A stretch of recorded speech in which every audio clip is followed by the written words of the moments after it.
அதிகாரம் 36. மானிடரின் தீய குணம். பொல்லாரின் உள்ளத்தில் தீமையின் குரல் ஒலித்து கொண்டே இருக்கின்றது. அவர்களின் மனக்கண்களில் இறையச்சம் இல்லை. தங்கள் குற்றம் வெளிப்பட்டு வெறுப்புக்கு உள்ளாகார் என தமக்குத்தாமே இருமாந்து தம்மை பாராட்டிக் கொள்கின்றனர். அவர்கள் வாயின் சொற்கள் தீமையும் வஞ்சகமும் நிறைந்தவை.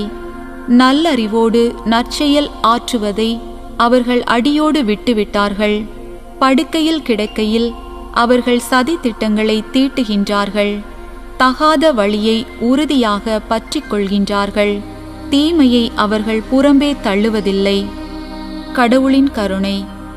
ஆண்டவரே, வானளவு உயர்ந்துள்ளது உமது பேரன்பு. முகில்களை தொடுகின்றது உமது வாக்கு பிறழாமை.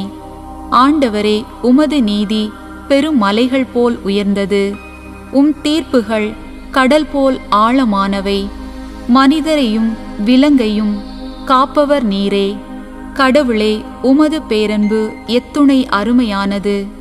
இறக்கைகளின் நிழலில் மானிடர் புகலிடம் பெறுகின்றனர்.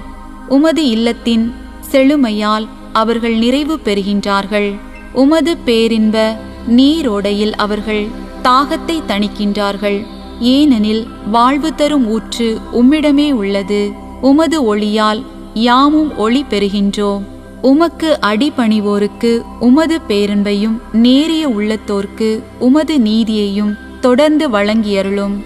செருக்குற்றோரின் கால் என்னை நசுக்க விடாதையும், பொல்லாரின் கை என்னை பிடிக்க விடாதையும்.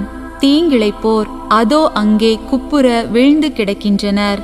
அவர்கள் நசுக்கப்பட்டார்கள். அவர்களால் எழவே இயலாது.